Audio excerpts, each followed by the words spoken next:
नमस्कार. आजकालचे प्रश्न या आपल्या मासिक कार्यक्रमात तुमचं स्वागत. आजच्या आपल्या कार्यक्रमाचा विषय आहे राजकारण आणि पैसा. पैशाशिवाय राजकारण होत नाही असं हल्ली म्हटलं जातं. काही वर्षांपूर्वी पैशापेक्षा नैतिकता, काम, वैचारिक बांधिलकी याला राजकारणात महत्त्व होतं. मात्र आज पैसा नसेल तर निवडणुका लढता येत नाही, पैसा नसेल तर पक्ष चालवता येत नाही, पैसा नसेल तर कार्यकर्ते जवळ येत नाही असं सांगितलं जातं. त्यामुळे आपण आज तपासणार आहोत की राजकारण आणि पैसा यांचं समीकरण काय आहे. राजकीय पक्षांना पैसा कुठून मिळतो हेही आपण जाणून घेणार आहोत. राजकीय पक्ष, पैसा आणि गुन्हेगारी यांचं काय गणित आहे तेही आपण बघणार आहोत. निवडणुका लढवायला किती पैसा लागतो याचाही अंदाज आपण घेणार आहोत. आणि लोकप्रतिनिधींना जो पैसा मिळतो त्याचं काय गणित आहे, तो त्यांना पुरतो का त्यांना वाढवून मिळायला पाहिजे याचीही आपण चर्चा करणार आहोत. माझ्या सोबत आहेत ही चर्चा करण्यासाठी नामवंत पाहुणे. माझ्या सोबत आहेत अजित रानडे. अजित रानडे हे असोसिएशन फॉर डेमोक्रेटिक रिफॉर्म्सचे संस्थापक सदस्य आहेत. या संस्थेने संशोधित केलेल्या माहितीच्या आधारेच आपण आज ही चर्चा करणार आहोत. माझ्या सोबत आहेत काँग्रेस पक्षाचे प्रवक्ते अनंत गाडगीळ. माझ्या सोबत आहेत भारतीय जनता पक्षाचे नेते किरीट सोमय्या आणि माझ्या सोबत आहेत आम आदमी पक्षाचे नेते संजीव साने. आम आदमी पक्षाने याबाबतीत वेगळा प्रयोग केला असा त्यांचा दावा आहे, त्यामुळे संजीव साने सुद्धा चर्चेत आहे. आणि अर्थातच आपल्या सोबत आहेत आपले विश्लेषक डॉक्टर सुहास पळशीकर. पण आपण या चर्चेची सुरुवात करणार आहोत राजकीय पक्षांना पैसा कुठून मिळतो याचे काही ग्राफ्स बघून, काही आकडेवारी बघून. त्यानंतर मी अजित रानडेंकडे वळणार आहे आणि आपल्या इतर पाहुण्यांकडे वळणार आहे की नेमकं ही आकडेवारी, हे ग्राफ्स काय सांगतात. हे जे सगळे ग्राफ्स आहेत हे असोसिएशन फॉर डेमोक्रेटिक रिफॉर्म्स या संस्थेनं उपलब्ध करून दिलेले आहेत. आकडेवारी सुद्धा त्यांनीच उपलब्ध करून दिलेली आहेत. 2004 ते 2012 या वर्षांमध्ये देशातल्या Congress, Bhajap, Bahujan Samaj party, Rashtrawadi Congress, CPI, CPM या राष्ट्रीय पक्षांच्या निधीबद्दलची ही आकडेवारी आहे. या पक्षांनी निवडणूक आयोगाकडे जी माहिती सादर केली त्यावरून हे निष्कर्ष काढण्यात आले आहेत. बघूया हे आकडे काय सांगतात. 2004 ते 2012 या काळात देशातल्या राजकीय पक्षांना जे एकूण उत्पन्न झालेलं आहे ते बघा. ते उत्पन्न आहे त्याचा आकडा बघा, 4,896 कोटी रुपये. 4,896 कोटी रुपये एवढं उत्पन्न राजकीय पक्षांना या 7-8 वर्षाच्या काळात मिळालेलं आहे. यातून कुठचं उत्पन्न कुठच्या सोर्सकडून मिळालं, कुठच्या स्रोतातून मिळालं ते बघा.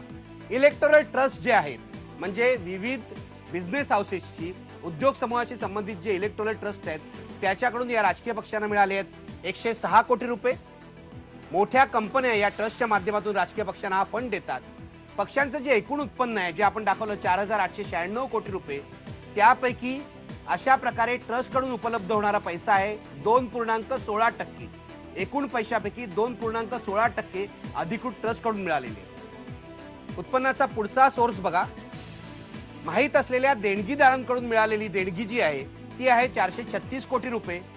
एकूण जो निधी आहे, एकूण जे उत्पन्न आहे पक्षाला मिळणारं, त्याचा हा निधी आहे 8.9%. आणखी एक ज्ञात सोर्स आहे, त्याच्याकडून मिळालेली देणगी आहे 786 कोटी रुपये. ही देणगी आहे एकूण उत्पन्नाच्या 16.5%.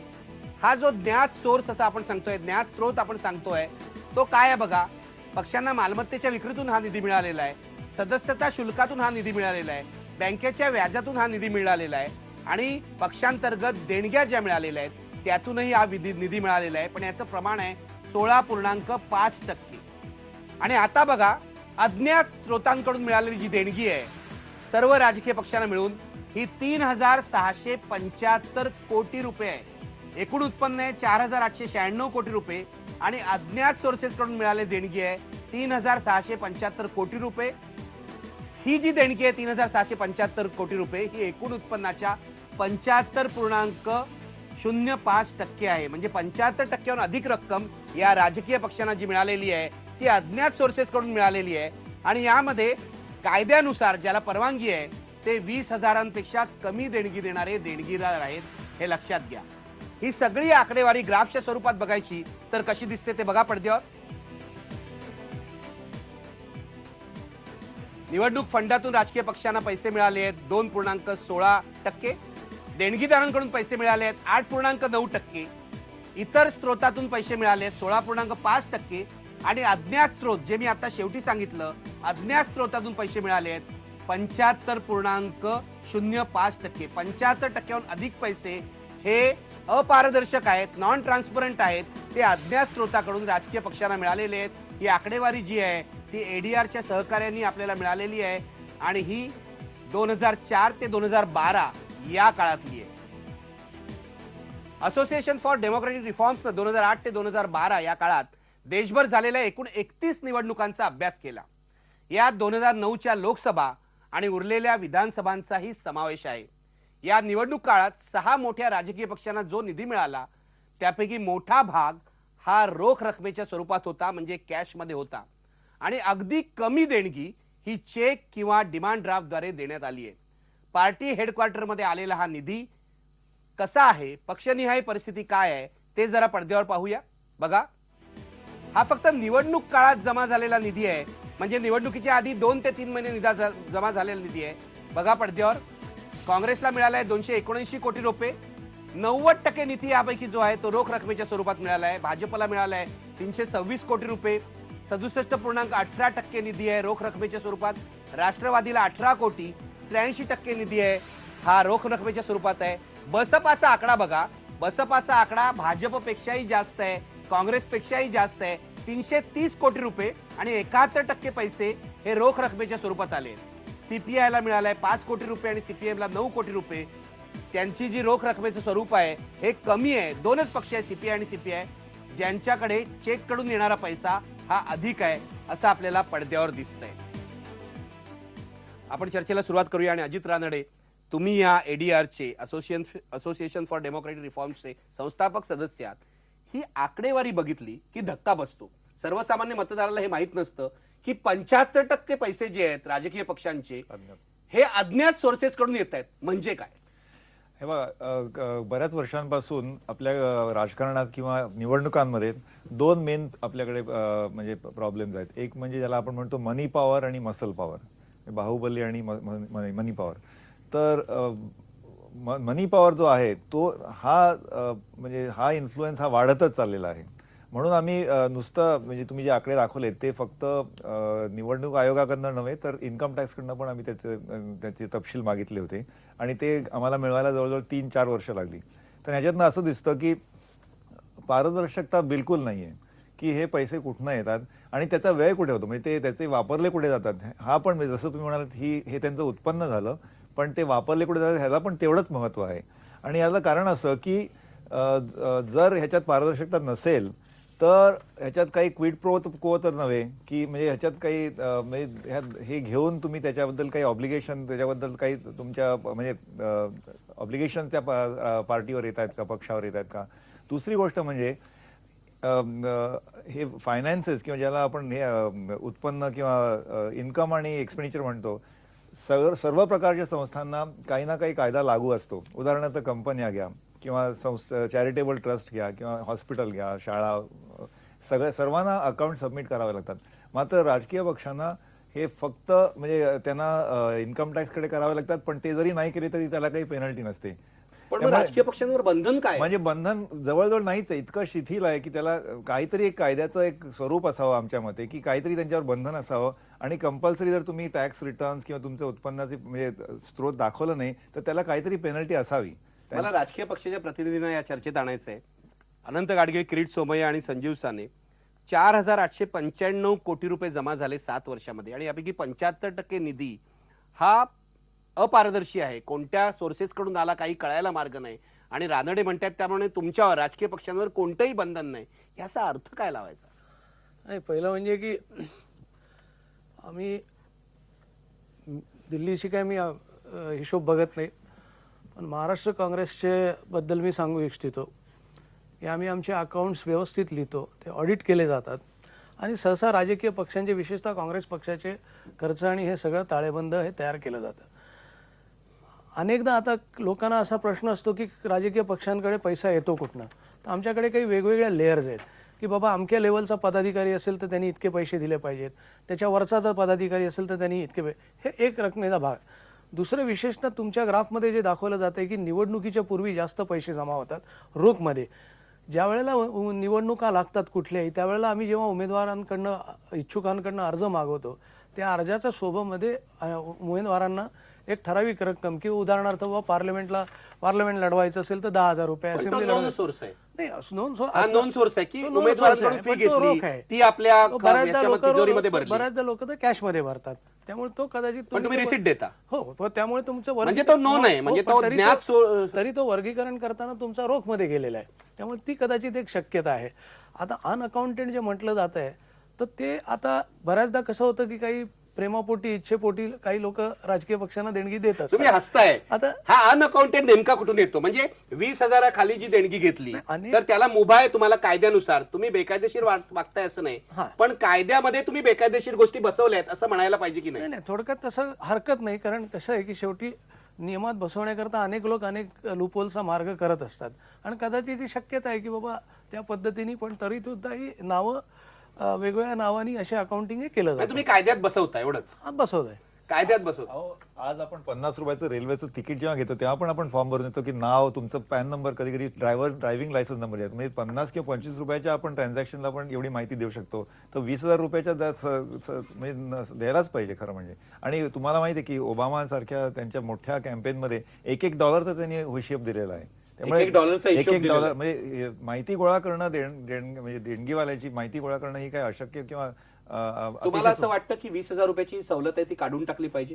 म्हणजे कायदा चेंज झालाच पाहिजे की प्रत्येकाने जो कोणी प्रेमापोटी देत असेल त्याच्यात आपण नाव आणि त्याची तपशील का नाही नोंद करत. मध्ये वाद झाला होता, आरटीए खाली आणलं नाही पाहिजे? पण आपण ऐकलं की काँग्रेसचे जे व्हाईस प्रेसिडेंट राहुल गांधींनी पण सांगितलं की आरटीए खाली आलीच पाहिजे. त्यांच्या हल्लीच्याच पण भाषण अजून आलेलं नाहीये. अजून म्हणजे ऍक्च्युली ऑर्डिनन्स लागू आहे त्यामुळे ते टेक्निकली आता ते आरटीआय खाली आहेत. जोपर्यंत पार्लमेंट त्याला ओव्हरटर्न करत नाही तोपर्यंत सध्या आरटीआय त्यांना लागू आहे. किरीट सोमय्या, तुम्हीही पक्ष चालवता, तुम्हीही पक्षाचे पैशाचे व्यवहार अनेकदा बघितलेले आहे. मला सांगा की ही जी चर्चा चालली आहे की पारदर्शकता नाही, आपण बघितलं 75% पैसा हा कुठून आलाय हेच कळायला मार्ग नाही. 20,000 रुपयापर्यंतच्या देणग्या तुम्हाला घ्यायची परवानगी आहे आणि त्या डिस्क्लोज न करण्याची परवानगी आहे. त्याचा फायदा राजकीय पक्ष उठवतायत असं तुम्हाला वाटत नाही का? निवडणूक सुधारणा सुरू झाली 80s मध्ये. जसं मनी पॉवर आहे तसंच मसल पॉवर तेवढंच भयानक आपल्या देशात आपल्या निवडणुकीवर शाप होता. पूर्ण मतदान केंद्र काबीज करायचे. आज 0.001% वर पोहोचलोत आपण. तसंच मनी पॉवरच्या दृष्टीने सुधारणा सुरू झालेली आहे. हे मला मान्य आहे की त्याची गती कमी असू शकते. 75% नाही व 75% की 100%. मुळातच मी सांगतोय की याच्यात खूप करायची गरज आहे. आपण हे पक्षाकडे आलेले पैसे आणि पक्षाने दिलेले हिशोबाची बात करतोय. पण जसं आपल्या देशात अर्थव्यवस्थेत ब्लॅक मनी इथं पॅरलल मनी आहे. तुम्ही आणि मी घर घेताना पण ब्लॅक मनीनी पैसा ब्लॅकचा देतो. Y only political system? सामाजिक क्षेत्रात सामाजिक संस्था चालवण्यापासून बिझनेस सगळ्यांमध्ये ब्लॅक मनी तेच इथे दिसतंय. जे राजकीय पक्षांकडे आता आपण म्हणतो 25%, 25%च्या 50% झालं पाहिजे, 75% झालं पाहिजे, 105% पारदर्शकता आली पाहिजे. त्यासाठी मी समर्थनच करतोय. यात मोठ्या प्रमाणात सुधारणा करायची गरज आहे. हा 20,000 वाला पण मुद्दा सांगतोय ना, तो एवढा त्याच्यापेक्षा मोठा मुद्दा मी तुम्हाला सांगतो की तो आलेला पैसा पार्टीचा अकाउंट मध्ये जमा झालेला त्याची आपण बातचीत करतोय. आपल्याला माहिती आहे का निवडणुकीच्या काळात अनेक उमेदवाराची सिलिंग काय आहे? कुठे 15 लाख, कुठे 35 लाख. त्याच्या व्यतिरिक्त पण तो खर्च करत होतो. तो आपला हिशोबात नाही देत. म्हणून तो भारताचा राजकारणावर निवडणुकीवर ब्लॅक मनीचा शाप आहे हे याच्यापेक्षा मोठा आहे. अजित रानडे, हे पुरेसं आहे का की हा बरोबर आहे अनअकाउंटेड आहे किंवा आपल्याला सोर्सेस माहित नाही, पण ते म्हणतात हा बँकेत तरी जातोय, हा ब्लॅक मनी नाही असं त्यांचं समर्थन आहे? नाही हे बघा सोमय्या साहेब, तुम्ही म्हणताय तसं बरोबर आहे की 80 सालापासून तेव्हापासून आपल्याकडे सुधारणा चालू आहेत. पण त्याचा अर्थ असा नव्हे की आपण ती संथगतीने पुढे अजून काही वर्ष 10 वर्ष थांबून या मनी पॉवरच्या सुधारणेत वाट पाहावी. आजच्या काळात अशी आपण बघितलं IT-मुळे एक रुपयाचा आपल्याला हिशोब देता येतो. एक रुपया तुम्ही जेव्हा जमा करता, कलेक्शन देणगीकरण करता, त्यांना ताबडतोब इलेक्ट्रॉनिक रित्या त्यांना रिसीट देता येते, त्यांचे तपशील घेता येतात.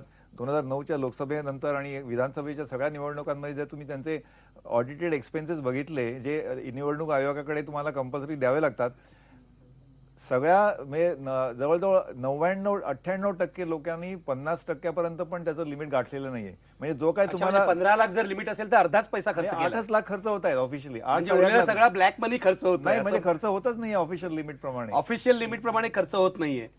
मगाशी आपण 80 सालचं उदाहरण दिलं, पण याची वस्तुस्थिती आपल्या देशामध्ये सुरुवात जर कधी झाली असेल तर 1969 साली संसदेच्या सिलेक्ट कमिटीमध्ये सगळ्यात पहिल्यांदा हा विषय आला होता की खर्चाच्या बाबतीत सुधारणा कशा केल्या पाहिजेत वगैरे वगैरे. आणि त्यावेळेला ज्या कंपन्या आहेत त्यांना सुद्धा देणगी देता येते की नाही, तर त्यावेळेला उलट बंधन घालण्यात आलेलं होतं कंपन्यांनी राजकीय पक्षांना देणगी देऊ नये.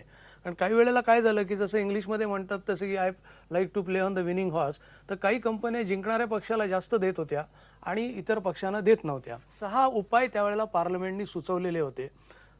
त्याच्या अधिक तपशिलात जात नाही मी, पण एक म्हणजे की राजकीय पक्षांना कंपन्यांना ठराविक पद्धतीने, जसं आता जपानमध्ये आहे की ज्या पक्षाला जितकं वोटिंग होईल तितकं त्यांना देणगी घ्यायची परवानगी आहे. स्वीडनमध्ये, फ्रान्समध्ये ह्याच्यावर काही बंधन नाही आहे. यांनी जपानचा उल्लेख केला की पक्षाला जेवढी मतं मिळतात त्याच्या प्रमाणामध्ये निधी मिळावा असं त्यांनी कायदा केलेला आहे. जगभर काय परिस्थिती आहे याबाबत? हो, हा एक मोठा विषय आहे की हा जो खर्च होतो निवडणुकांमध्ये, हा खर्च कोणी करायचा आणि कसा तो पैसा उभा करायचा. तर एक सजेशन आलेलं आहे आणि यामध्ये आपले बरेचसे कमिटीज पण, म्हणजे ते इंद्रजित गुप्ता कमिटी त्यांनी तर की स्टेट फंडिंग ऑफ इलेक्शन्स, आणि त्याचाच एक वेगळा प्रकार म्हणजे तुम्ही जो म्हणाला की प्रत्येक मतामागे त्या राजकीय पक्षाला 100 रुपये मिळणार, असा ऍक्च्युली हल्लीच डॉक्टर कुरेशींनी पण हा एक स्टेट फंडिंग हो, पण ते स्टेट फंडिंग त्या पार्टीला न मिळता तुमच्या मतावर, तुम्ही जितकी मतं मिळवाल त्याच्यावर तुम्हाला ते मिळतं. म्हणजे डॉक्टर कुरेशींनी हा प्रस्ताव मांडलेला आहे की दर मतामागे 100 रुपये किंवा 150 रुपये. तर आपल्याकडे 50 ते 60 कोटी मतदार आहेत, म्हणजे मतं येतात. त्यामुळे 5000 कोटी हा एक अॅन्युअल दर 5 वर्षांनी 5000 कोटी तुम्ही तरतूद करावी.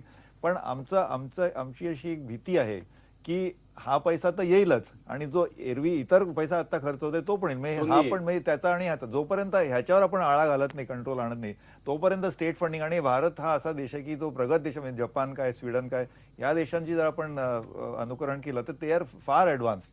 आणि तोपर्यंत म्हणजे ऑलरेडी आपल्या इथे वित्तीय तूट इतकी प्रचंड आहे की त्याच्यावर अजून एक भार घालणं हे मला तरी म्हणजे बरोबर वाटत नाही. त्याच्या आधी आपण ह्याच्यावर आळा घालणं, ह्याच्यावर पारदर्शकता आणणं, मग हे जे डॉक्टर कुरेशींचा प्रस्ताव आहे की पक्षाला निवडणुकीच्या आधी नाही पण त्यांना जितकी मतं मिळाली गेल्या निवडणुकीत तेवढे त्यांना पैसे पोस्ट, म्हणजे काय म्हणतात, पोस्ट रिएम्बर्समेंट सारखं त्यांना मिळावेत, हे मात्र बघण्यासारखं आहे. अमेरिकेच्या राष्ट्राध्यक्षाच्या करता एक जेवण ठेवलं जातं निवडणुकीत आणि त्याला साधारण $2,500 ते $3,000, म्हणजे जर समजा रुपयात कन्व्हर्जन केलं तर मला वाटतं ₹1,25,000 होईल. तर एका जेवणाला, एका प्लेटला ₹1,25,000 देणगी. पण ते तुम्हाला जेवण न ठेवताच पैसे आम्हाला मिळतात, मिळतात. तुम्हाला तर जेवण ते- ठेवायची काही गरज नाहीये. तर ते अधिकृतरित्या एक प्रकारचा हा मार्ग आहे तिथे. ठीक आहे, डॉक्टर पळशीकरांकडे जाऊया आपण. पळशीकर, तुम्ही कसं पाहता या सगळ्या प्रश्नाकडे, राजकीय पक्षांच्या फंडिंगच्या प्रश्नाकडे? मला वाटतं मी पहिल्यांदा असं म्हणेन की मला हे मान्य आहे आणि त्याच्याबद्दल आपल्या आत्ताच्या चर्चेत कोणी मतभेदही व्यक्त केलेला नाहीये की पक्ष चालवायचा म्हणजे पैसा लागतो आणि तो नियमितपणे लागतो. म्हणजे पक्ष हा सतत चालत राहणार असेल तर त्या पक्षाचा खर्च भागवावा लागतो आणि त्यामुळे पक्ष चालवण्यासाठी पैसा लागतो, हे मान्य केलं पाहिजे.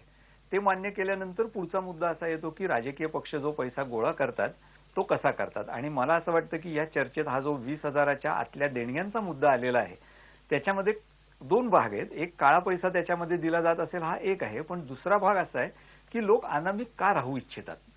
जे देणग्या देतात, ज्याला आत्ता आपल्या चर्चेमध्ये अनंतराव म्हणाले की प्रेमापोटी देणग्या देतात, त्या प्रेमापोटी देणग्या देणारे आपलं प्रेम अनामिक का ठेवतात. आणि त्याचं कारण एक असं सांगितलं जातं की भारतामध्ये आणि कदाचित इतरत्रही होऊ शकतं, पण भारतात विशेषतः तुम्ही जर चुकीच्या पक्षाला देणगी दिली, म्हणजे तुम्ही ज्या पक्षाला देणगी दिली तो निवडून नाही आला आणि तुमचं नाव मात्र जाहीर होणार की तुम्ही ह्या पक्षाला देणगी दिलेली आहे, तर निवडून आलेला पक्ष नंतर तुम्हाला परवानग्या देताना, लायसन्सेस देताना, कॉन्ट्रॅक्ट देताना अडवेल का. म्हणजे राजकीय सुडाच्या भीतीपोटी अनेक मोठ्या कंपन्या असतील किंवा मोठे देणगीदार असतील, हे आपलं नाव देणगी दिल्याबद्दल खुलं करायला तयार नसतात. आणि मला असं वाटतं की हा कायद्यांचा नुसता मुद्दा नाहीये, तर राजकीय पक्षांच्या व्यवहारामध्ये किती मोकळेपणा आहे की तुमच्या पक्षाला देणगी दिलेली होती, पण आता मी सत्तेवर आल्यानंतर मी त्याच्याबद्दल देणगीदारांना तुमच्या त्रास देणार नाही. हे होणार आहे का? तसं जर असेल तर मला असं वाटतं की देणगीदार पुढे यायला तयार होतील. स्टेट फंडिंगचा मुद्दा नंतर येतो. स्टेट फंडिंगच्या आधी आत्ता आपल्याकडची जी परिस्थिती आहे त्याच्यातलं हे लूपहोल आहे. आणि तिसरा मुद्दा असा आहे की हे लूपहोल कोणी ठेवलं? हे लूपहोल आपल्या कायदे मंडळांनी म्हणजे राजकीय पक्षांनी कायदा करतानाच ठेवलेलं आहे. ते लूपहोल जर त्यांनी काढून टाकलं, ही पळवाट जर काढून टाकली, तर मला असं वाटतं की निवडणुकीसाठी काय किंवा पक्ष चालवण्यासाठी काय पैसे मागताना मागणाऱ्याला आणि देताना देणाऱ्याला कोणत्याही प्रकारचा संकोच वाटण्याचं कारण राहणार नाही. अगदी बरोबर आहे. आपण एक ब्रेक घेऊया आणि ब्रेक नंतर पुढची चर्चा चालू करूया. तुम्हाला काहीतरी म्हणायचं? थोडक्यात सांगायचं म्हणजे प्रेमापोटी देतात पण भीतीपोटी अंधारात राहतात. प्रेमापोटी देतात पण भीतीपोटी अंधारात राहतात असं रानडे म्हणतायत. आपण यावरच ब्रेक घेऊया आणि ब्रेक नंतर पाहूया निवडणुकीमध्ये पैसा आणि गुन्हेगारी यांचा काय संबंध आहे.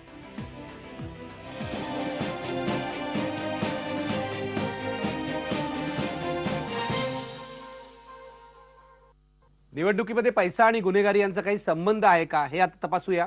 2004 आणि 2009 या 2 लोकसभा निवडणुकांमध्ये उमेदवारांनी जी माहिती निवडणूक आयोगाला सादर केली त्यावरून काय दिसतंय ते पाहूया.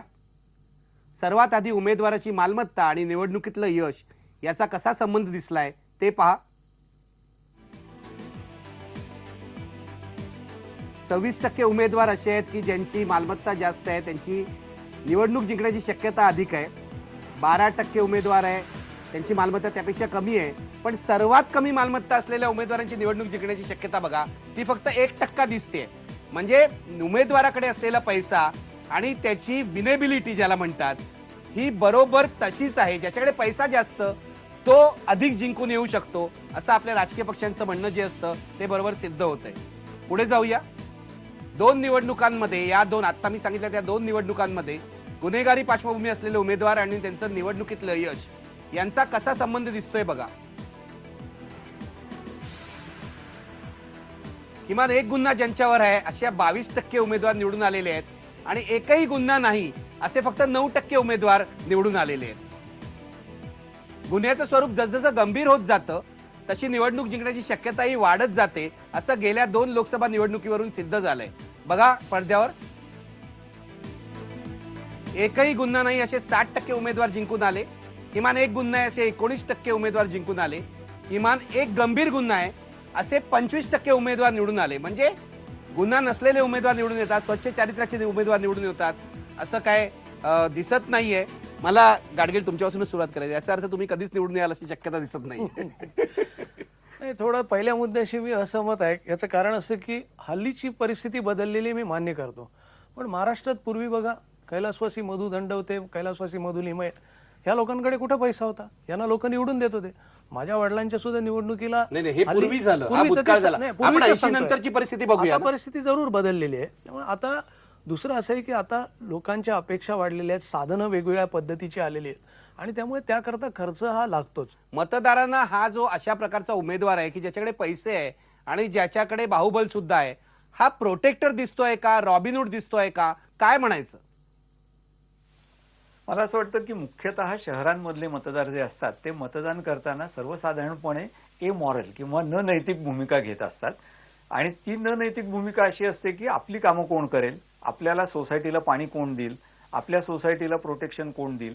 आणि याच्यामध्ये शहरांमधल्या बेकायदेशीर बांधकामांचा जर आपण विचार केला, ज्या प्रमाणात शहरांमध्ये बेकायदेशीर बांधकामं होतात आणि मग त्या बेकायदेशीर बांधकामांना राजकीय संरक्षण मिळण्याची गरज निर्माण होते, ते जर लक्षात घेतलं तर मतदारांची एका बाजूला हतबलता असते आणि दुसऱ्या बाजूला न नैतिक भूमिका असते. त्यामुळे मला असं वाटतं की मोठे गुन्हे जे असतात त्या मोठ्या गुन्ह्यांच्या बाबतीमध्ये मतदार अनेकदा कानाडोळा करतात असं आपल्याला दिसतं. दुसरी शक्यता नेहमी जी व्यक्त केली जाते ती अशी असते आणि जी राजकीय पक्षांचे लोक त्यांच्या बाजूने सांगतात ती अशी असते की अनेकदा FIR दाखल करणं ही तुलनेने फार सोपी गोष्ट असल्यामुळे दाखल झालेला असतो. आणि त्यामुळे मला असं वाटतं चर्चा व्हायला पाहिजे ती अशी की कोणत्या स्टेजपर्यंत खटला गेलेला असेल तर उमेदवारी दिली जाऊ नये. आणि त्याच्याही पुढे जाऊन माझा खरं प्रश्न नेहमी जो असतो तो असा की आम आदमी पार्टीचे आपल्या चर्चेमध्ये आहेत प्रतिनिधी आणि त्यांचं उदाहरण बाकीच्या पक्षांनी जरूर लक्षात घेतलं पाहिजे की जर मोठ्या राजकीय पक्षांनी स्वतःकडे पुढाकार घेऊन ज्याला गेम चेंजिंग म्हणतात अशा पद्धतीने वेगळ्या प्रकारे खेळ करण्याचा विडा उचलला नाही तर दुसरे लोक येऊन कानामागून पुढे जातील त्यांच्या. त्यामुळे हा मोठ्या राजकीय पक्षांच्या पुढचा खरं आव्हान आहे की कायदा असो नसो, ज्यांच्याबद्दल संशय आहे अशांना आम्ही उमेदवारी देणार नाही. ही चर्चा का होत नाही? तुम्ही आम आदमी पार्टीचा उल्लेख केलेला आहे. मी एक ब्रेक घेणार आणि ब्रेक नंतर आम आदमी पार्टीचे प्रतिनिधी संजीव साने आपल्या सोबत आहेत, त्यांना चर्चेमध्ये आणणार आहे आणि त्यांनी काही वेगळे प्रयोग करण्याचा प्रयत्न केलाय, ते काय ते त्यांना विचारणार आहे. ब्रेक नंतर पुन्हा भेटूया.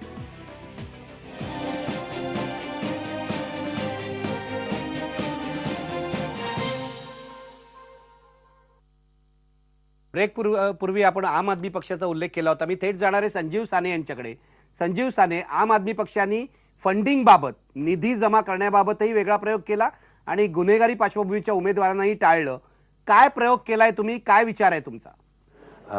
या प्रक्रियेमध्ये सुरुवातीलाच मी हे सांगू इच्छितो की ज्या RTIचा आग्रह आम आदमी पार्टीचे कार्यकर्ते आणि पार्टी स्वतः सातत्याने धरत आलेली आहे, तात्कालिक अर्थानं जो RTI कायदा राजकीय पक्षांना लागू झालेला आहे त्याच्यामध्ये आम आदमी पार्टीचं नाव नाही आहे, कारण मुख्य राजकीय पक्षांना तो लागू झालेला आहे. परंतु आम्ही स्वतः असं मानतो की आम्ही RTIमध्ये आहोत का नाही आहोत याच्याशी तांत्रिक अर्थानं आमचा विरोध असण्याचं काहीच कारण नाही.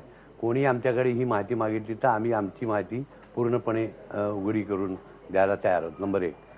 आत्ताच्या दिल्लीच्या निवडणुकीमध्ये जर आपण बघितलं असेल की आम्ही जेव्हा आमचं बजेट केलं तेव्हा ते 20 कोटी रुपयाचं होतं आणि 20 कोटी रुपयामध्ये आलेले सगळी रक्कम ही आम्ही तात्कालिक अर्थाने लगेच वेबसाईटवर टाकली, त्यांची नावं टाकली, त्यांचा स्रोत जाहीर केला, देणाऱ्या माणसाचे सर्व तपशील जाहीर केले, नाव जाहीर केलं, परदेशातून सुद्धा जी देणगी आली ती सुद्धा आम्ही जाहीर केली. प्रश्न एवढाच आहे की अशा स्वरूपाची एक प्रक्रिया राजकारणामध्ये करणं हे अत्यावश्यक आहे असं आम्ही मानतो. अजित रानडे, हा प्रयोग किती महत्वाचा आहे? यांनी सुरुवात केली आहे, तुम्ही दिल्लीचा अभ्यास केला असेल ADRनी, हा प्रयोग किती महत्वाचा आहे? आता ह्या पक्षाचा संबंध देशभर काय त्याचा परिणाम होईल किंवा यश मिळेल की नाही हे सांगणं आता पण त्यांनी निदान प्रयत्न केला. पण निदान एक डेमो आपल्याकडे आहे की असं शक्य होतं आणि त्याला प्रतिसाद मिळू शकतो. त्यामुळे आपण इतर पक्षांनी याच्याकडनं मला वाटतं प्रेरणा घ्यावी आणि कदाचित याच्यामुळेच आता आपण असे वारे बघतोय की डिसेंट्रलायझेशन, विकेंद्रीकरण किंवा पारदर्शकता राजकीय पक्षांमध्ये किंवा गुन्हेगारीच्या पार्श्वभूमीबद्दल अशा उमेदवारांना तिकीट न देणं, ही सगळी चर्चा आता सगळ्या पक्षांमध्ये चालू आहे. फॉरेन फंडिंग घेता येत नाही कोणत्याही राजकीय पक्षाला. आम आदमी पक्षावर हा आक्षेप गेला होता की त्यांनी NRI कडून फंडिंग घेतलंय. असं फंडिंग घेता येतं का? नाही, खरं म्हणजे जर तो एखादी व्यक्ती भारतीय म्हणजे सिटीजन असेल तर आणि टेम्पररी बाहेर राहत असेल NRI म्हणून कदाचित मग घेता येतो. पण त्यांचं पॅन कार्ड किंवा सिटीजन पासपोर्टचा पुरावा असणं आवश्यक आहे. पण नाहीतर भारतातली लोकशाही चालवण्याकरता भारताचाच पैसा वापरला पाहिजे, हे एक तत्व आहे आणि हा कायदा पण असा आहे. आणि पारदर्शकता असणं म्हणजे याच्यात वावच नाही माझ्या मते. पारदर्शकता असायलाच पाहिजे. पाहिजे. पळशीकर, तुमचं काय म्हणणं आहे याबाबत? मला असं वाटतं की म्हणजे आपण आम आदमी पार्टीबद्दल नको चर्चा करायला. माझा मुद्दा असा आहे की जे समजा 10% पारदर्शी आहेत त्यांनी 50% पारदर्शी असलेल्यांवर टीका करण्याने काही सिद्ध होणार नाहीये. माझा मुद्दा जो होता तो असा होता की इतर राजकीय पक्षांना ते मोठे पक्ष असल्यामुळे ऍक्च्युअली असा पुढाकार घेण्याची जास्त संधी आहे आणि ते असं म्हणू शकतात की आम्ही ह्या एवढ्या गोष्टी करू. याच्यामध्ये व्यावहारिक अडचणी आहेत हे कुणालाही माहिती आहे. सुरुवातीपासून आपल्या चर्चा करताना सगळ्या सहकार्यांनी सांगितलं त्याप्रमाणे लोक देणग्या देताना आपलं नाव खुलं करू शकत नाहीत किंवा इच्छित नाहीत. पण आक्षेप खरा नाही येतो. मी जेव्हा कुठल्या तरी पक्षाला 20,000 रुपये देतो आणि मला नाव खुलं करायचं नसतं तेव्हा ती एक व्यक्तिगत गोष्ट असते. पण आक्षेप असा घेतला जातो बाहेर किंवा लोकांमध्ये, आपण म्हणूयात प्रवाद असा आहे की मोठ्या देणगीदारांकडनं 1 कोटी रुपये घ्यायचे पण ते 20,000 भागून तेवढ्या देणगीदारांनी ते पैसे दिले असं दाखवायचे. असे व्यवहार होतात का? वेगळ्या भाषेत म्हणजे बेनामी पैसा राजकीय पक्षांच्या खजिन्यामध्ये येतो का? याला राजकीय पक्षांनी उत्तर द्यावं लागेल आणि ते ह्या चर्चेत देण्याची गरज नाहीये, ते जनतेला द्यावं लागणार आहे असं माझं म्हणणं आहे. अगदी बरोबर आहे, ते प्रत्यक्ष व्यवहारात द्यावं लागेल. पुन्हा एक ब्रेक घेऊया आणि ब्रेक नंतर पाहूया की जे पैसे लोकप्रतिनिधींना मिळत आहेत ते वाढवण्याची गरज आहे का आणि निवडणूक खर्चाची जी मर्यादा आहे ती वाढवण्याची गरज आहे.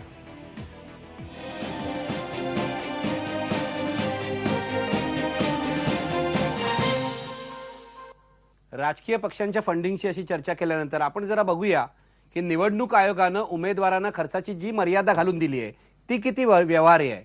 बघा पडद्यावर, महाराष्ट्र विधानसभा निवडणुकीसाठी प्रत्येक राज्यात ही मर्यादा पुढे मागे आहे, पण विधानसभा निवडणुकीसाठी महाराष्ट्रामध्ये 16 लाख रुपये ही मर्यादा आहे. लोकसभा निवडणुकीसाठी मर्यादा आहे 40 लाख रुपये. आणि या पार्श्वभूमीवर एका आमदाराला आणि खासदाराला किती मानधन मिळतं ते जरा बघूया. आमदाराला मानधन मिळतंय आणि भत्ते मिळून 75,000 रुपये महिना मिळत आहेत. विकास निधी त्याला 2 कोटी रुपये मिळतोय. खासदाराचं मानधन बघा आता 1,90,000 रुपये महिना आहे.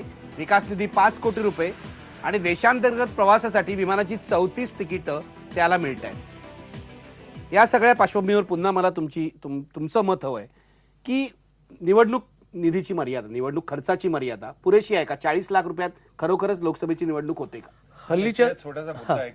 ती लिमिट निवडणूक आयोग करत नाही, ही लॉ मिनिस्ट्री करते. मी बऱ्याच वेळा याचा निवडणूक आयोगाने सूचना केलेली आहे, सूचना केलेली, पण तो लिमिट गव्हर्नमेंटकडे असतो. म्हणजे सरकार गव्हर्नमेंट म्हणजे सरकार कायदा मंत्रालय ही मर्यादा ठरवते. माझ्या दृष्टीने ही लिमिट जी आहे ना ती कमी आहे, पण त्याला एक वेगळा विचार असा आहे की मग किती वाढवायची. म्हणजे परत वाढवली की लोक म्हणतात आज 40 लाख आहे तर लोक 50 लाख खर्च करतील, उद्या 50 लाख निवडणूक आयोगाने आज म्हटलंय 15% वाढवा. वाढवला. आणि मी आत्ताच म्हणतोय की ही दोन्हीकडची लिमिट ही कमी आहे. कारण आता प्रचाराची साधनं जी आहेत ती सगळी महाग झालेली आहेत. आपण किरीट सोमय्यांना पण विचारूया. किरीट सोमय्या, तुम्ही खासदार होता, तुमचा काय अनुभव आहे? एक तर खासदाराला असलेलं मानधन पुरतं का, आणि दुसरं इलेक्शनची जी मर्यादा आहे खर्चाची ती पुरेशी आहे की वाढवायला हवी आणि किती वाढवायला हवी? फक्त एकच गोष्ट करायची गरज आहे, मध्यमवर्गीय यांचा जीवनाला साधेचं. Suppose I am chartered accountant, I am doctor आहे, मी व्यवसाय केला तर मला महिन्याला 10 लाख मिळेल, 10 लाख नका देऊ. तो मध्यम वर्गाचा घर चालवण्यासाठी समजा वर्षाला 10 लाख रुपये पाहिजे, तर आपण त्या मानधनाची व्यवस्था केली पाहिजे. दुसरी गोष्ट, ऑफिस स्टाफ चालवण्यासाठी दिल्लीत कार्यालय ठेवायचं असेल, जर 4 लोकांचा स्टाफ हवा असेल आणि तो प्रामाणिक स्टाफ हवा असेल तर मला त्याच्यासाठी 70-80 हजार लागणार. संजीव साने, तुमच्या पक्षाची काय भूमिका आहे? खासदार आमदारांचं मानधन याबाबत तुम्ही काही भूमिका अजून जाहीरपणे घेतली असं दिसत नाहीये, आणि निवडणूक खर्चाची मर्यादा याबाबत काय भूमिका आहे? माझं म्हणणं असं आहे की हा व्यवहारातले जे खर्च आहेत, जे ॲक्सेप्टेबल खर्च आहेत ते करावेच लागतात, ते करणं गरजेचं आहे. त्यामुळे प्रत्येक विधानसभेला जर 16 लाख असेल आणि त्या लोकसभेच्या अंतर्गत जर 6 विधानसभा मतदारसंघ येत असतील तर 16 गुणिले 6 अशी 96 लाखाची मर्यादा करणं हे अत्यंत रॅशनल गोष्ट आहे. ते करायची का नाही हा वेगळा मुद्दा आहे, परंतु करणं आवश्यक आहे. नाहीतर हे बाहेरचे खर्च करावे लागतात, ते करावेच लागणार.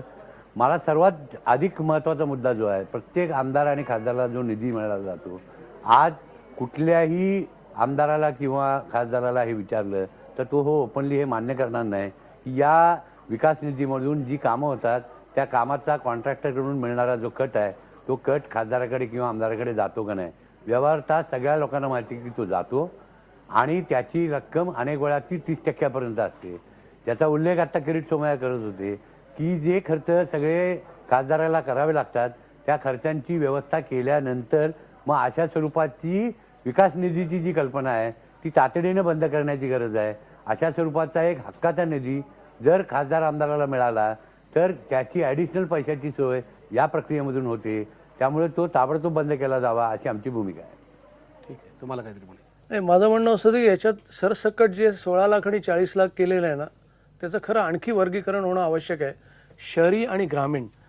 कारण तुम्हाला सांगतो महाराष्ट्रातल्या ग्रामीण मतदारसंघाचा आता मी इतके वर्ष फिरतोय, ट्रान्सपोर्टेशनवर सगळ्यात जास्त खर्च होतो की लोकांपर्यंत पोचणं ग्रामीण भागात. महाराष्ट्रातल्या ग्रामीण भागात ही एक परिस्थिती वेगळी आहे. आणि तुम्ही नागालँड आणि आसामला प्रचाराला गेलात तर दऱ्याखोऱ्या पार करून जावं लागतं. सगळे जे आम्ही बघतोय, सगळे आतापर्यंत गेले 10 वर्षातले अकाउंट जे बघत आलो त्या सातत्याने आम्ही बघतो की जवळजवळ 50% 60% खर्च औपचारिक म्हणजे ऑफिशियल खोटे हिशोब देतात आणि त्या खोट्या हिशोबात करता काही दंड नाही, त्याला पेनल्टी नाही काही. जर हे खोटे हिशोब असतील आणि ते सिद्ध करता आले तर मग त्याला काय म्हणजे त्याला दंड पण नाहीये सध्या. त्या अनुषंगाने हिशोब दाखवतात, पण हे सगळं जर टाळायचं असेल तर वस्तुस्थिती अशी आहे की आज महाराष्ट्रातला ग्रामीण भाग त्याची तुलना केली नॉर्थ ईस्ट तुमचं मान्य आहे की हे व्यवहार्य नाहीये, तर हे पण व्यवहार्य आता ते उपाय काय सुचवाल? हे व्यवहार्य नाहीये, 16 लाख 40 लाख नाही, पण मी तेच म्हणतोय की हे सगळं पारदर्शकतेवरच झालं शेवटी. की जसं तुम्ही आपण म्हणालो की उत्पन्न पारदर्शकता असावी, तसं तुमच्या खर्चामध्ये पण पारदर्शकता असावी. त्याचे ऑडिटेड अकाउंट्स ते वेबसाईटवर टाकावेत आणि जर काही आक्षेप असेल तर लोकांनी लगेच तो म्हणजे तो पॉईंट आउट करतात. आता काय होतं की हे हिशोब जातात निवडणूक आयोगाकडे आणि ते नंतर आमच्यासारख्या संस्था ते त्याचा अभ्यास करतात, पण दॅट इज टू लेट. त्यामुळे हे सगळे रिअल टाईममध्ये सगळे जर खर्च जर त्यांनी दाखवले तर आपल्याला मग ही चर्चा करता येईल की 16 लाखाचं 40 करावं का 50 करावं का म्हणजे त्याला योग्य काय आकडा असेल. पण आत्ता सगळं का म्हणजे हे नुसती जसे साने म्हणाले की हे की पेपर वर्क होतं आणि त्याला नंतर त्याच्यावर काहीच पुढे काही होत नाही, म्हणजे तेवढा गंभीरपणे विचार होत नाही. शेवटी पळशीकर, तुम्ही काय उपाय सुचवाल? कारण ही चर्चा अनेक वेळा झालेली आहे, फंडिंग बाबत, मानधनाबाबत, निवडणूक खर्चाच्या मर्यादेबाबत, पण यातून काही निघताना दिसत नाहीये किंवा यंत्रणा खूप धीम्या गतीने काम करते. तुम्ही काय सुचवाल? मला असं वाटतं हे जे 2-3 मुद्दे पुढे आले तिथून आपल्याला पुढे सरकावं लागेल चर्चेच्या दृष्टीने आणि निर्णय घेण्याच्या दृष्टीने.